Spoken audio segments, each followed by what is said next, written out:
everyone, and welcome back to my channel. I'm actually filming on Tuesday today because I just suddenly had the urge to do a video today instead of tomorrow, Wednesday, but I will be releasing this on Wednesday, so you'll still get to see, it'll still be released at more or less the same time.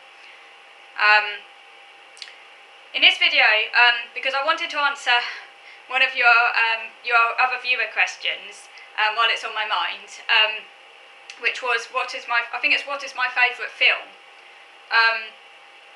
Now, I could say a lot about films because I've seen many films over my lifespan. When I was growing up, when I was a child, a bit unconventional, we didn't actually have a television. So my parents, I didn't actually get a TV. We didn't have a TV in the house until I was 10 years old. So before that age, I saw most of the films I saw at my grandmother's house. Things like Wizard of Oz, The Lion King, stuff like that, which I really enjoyed as a child. And also we went to the cinema a few times. My mum sometimes took my brother and I to the cinema. I don't really go to the cinema anymore though, because I much prefer watching films on my own, and like a cinema can be very distracting. You don't know who you're going to be sitting next to. You pay a lot of money and you might not even enjoy the film, and it's just, to me, it seems too much of a gamble and not always a very pleasant experience. Although I did used to volunteer at a cinema near me, but I stopped doing that because I got too stressed. I enjoyed it while I did it, but I got a bit too stressed, and because I've got like OCDs and other issues, and that all kind of got a bit triggered sometimes, and it was a bit uncomfortable because I couldn't like leave because I had to like stay for the duration of the film, sort of thing. But yeah, films. So I've seen many films, and when we did finally get a television, it kind of became a sort of like routine. Before I went to bed, we'd always watch a film together. Me, my brother, and my parents. We did this every night. This was when I was at secondary school. My mum often got films out from the library. She borrowed films or they recorded films on late night television that they would record, and then we'd watch the next evening.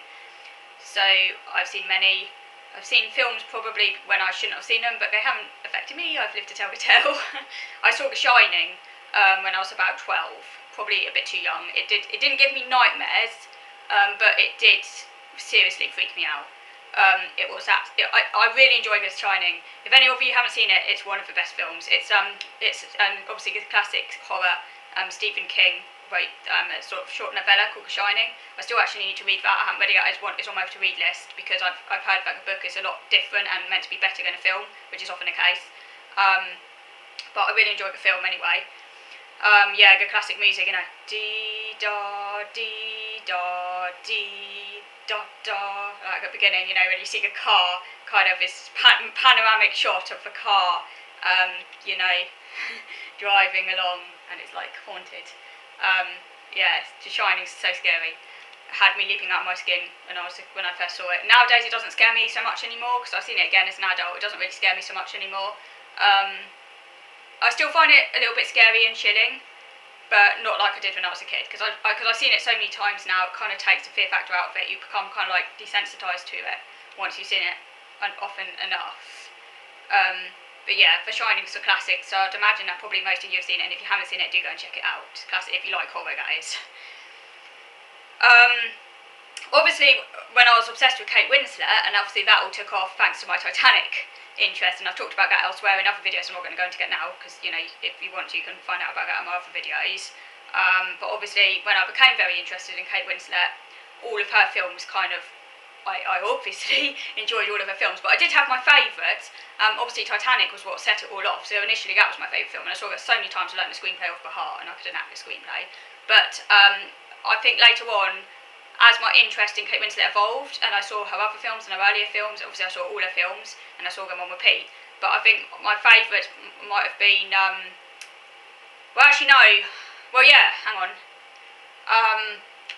Just trying to think of ones. I particularly liked Holy Smoke.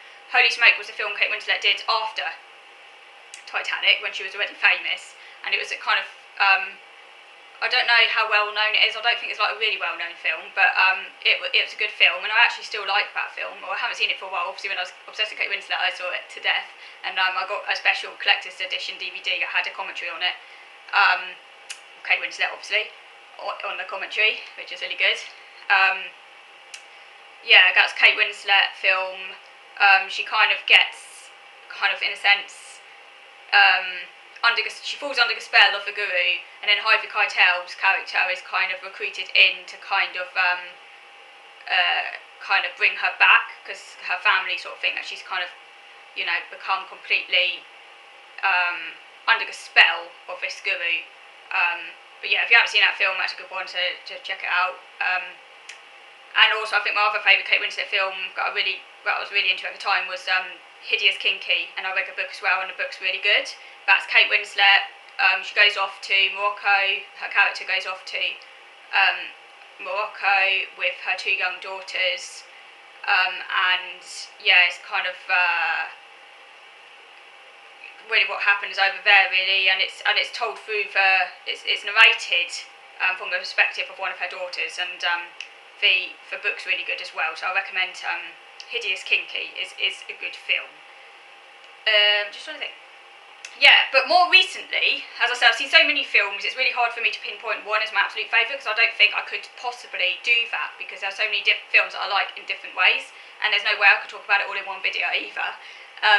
But off the top of my head, some of the films that I've seen more recently that I would say are up there as the top films that I really like include Picnic at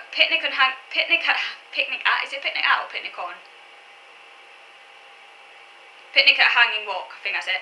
And that's actually based on a book that I still want to read, and that's a really creepy film. It's kind of like a mystery, sort of slightly, it's got horror elements, but it's all psychological. And I think as I'm older, I now prefer more psychological horror. You know, the kind of the more overt kind of horror just doesn't really do it for me anymore, really. I think that's a sign of maturity.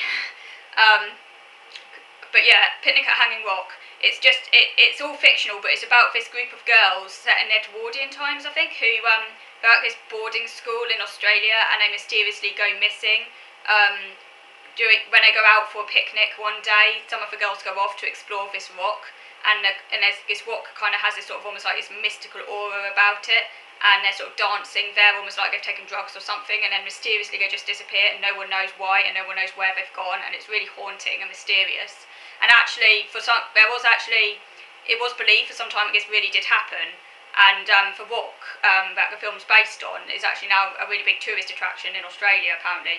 But yeah, it is a really good film, to recommend that one. And the other one, Thelma and Louise, is a really good road movie set in America. I really like, sort of feminist road movie about these two women, Thelma and Louise, and one of them is brutally attacked by this man, and they end up kind of escape, because then they attack him, sort of they kill him basically, and they end up then on the run from the law, and it's like a classic feminist road movie. It's really good.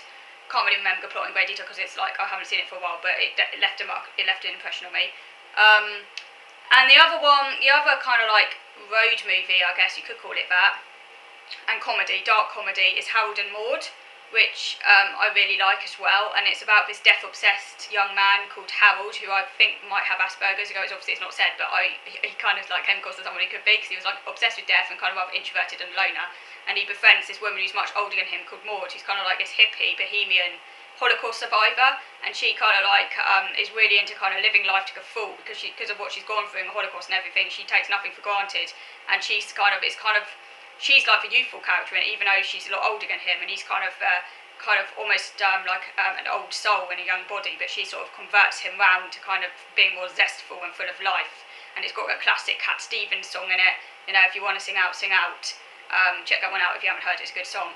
If you want to sing out, sing out. If you want to be free, be free. Yeah, it's a good song anyway, and the film's really good, and that left a marked impression on me as well, so do check that one out. But as I say, there are many, many other films I've seen that might come up in my mind at a later point, because there's so many of them. Honestly, good films you do tend to remember them, because a lot of films are substandard, so good ones you do tend to kind of stay in your head. But yeah, that's just to give you a summary anyway of some of films that I've most enjoyed through my years. But like I say, there are many others. Okay, so I'm going to move on now to video number 2 now, where I'm going to carry on, because I thought it's a very important topic from last week that I wanted to talk about more, which is about criticism and about living with being autistic and in a world where not everyone understands you and judges you. So moving on to video number 2 now.